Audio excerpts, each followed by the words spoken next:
আজ একটা বিশেষ কাজের জন্য সোনা পাপাকে ওর পিসিমণির কাছে রেখে বেরোতে হয়েছে। ওর পিসিমণি আমাদের বাড়িতে এসে ওকে রেখেছে। যাওয়ার সময় আমি একাই গিয়েছিলাম, ফেরার সময় মিঠুন আমাকে নিয়ে ফিরছিল, তো বললো যেহেতু ক্রিসমাস চলো কিছু খাওয়ার জন্য নিয়ে নিই। তো এখান থেকে ফিশ ফিঙ্গার নেওয়া হয়েছে, আর এই যে দেখুন দুটো বড় বড় বিরিয়ানি হাঁড়ি। আর ওই দোকানটা ঠিক উল্টো দিকেই ছিল, বিয়ন্ড বার্ডস। তো ভাবলাম চলো এখানে একটু গিয়ে দেখি কি পাওয়া যায়। আর দেখুন দোকানটা কি সুন্দর সাজিয়েছে না। তো এখান থেকে আমি বিশেষ করে একটু পেটিস নেওয়ার জন্য এসেছিলাম। এগ পেটিস আমার ভীষণ প্রিয়, চিকেন পেটিসও ছিল কিন্তু এগ পেটিসটা খেতে আমার ভীষণ ভালো লাগে। আর দেখুন সারি সারি কেক সাজানো আছে, কি সুন্দর সুন্দর কেকগুলো দেখুন, দেখেই মন ভরে যাচ্ছে।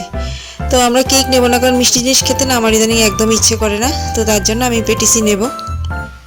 আর এই যে মিঠুন চলে এসেছে, কারণ বিলটা তো পেমেন্ট করবে। আর এই যে দেখুন এখানে ওরা মেরি ক্রিসমাস উইশ করছে, তো আপনাদের সকলকে জানাই মেরি ক্রিসমাস। আর এই যে আমাদের পেটিস নেওয়া হয়ে গেছে, এখন ঝটপট বাড়ির জন্য রওনা দেবো। মিঠুন অনলাইনে পেমেন্ট করে দিয়েছে, আজকের জন্য বাড়ি চললাম, আপনাদেরকে টাটা।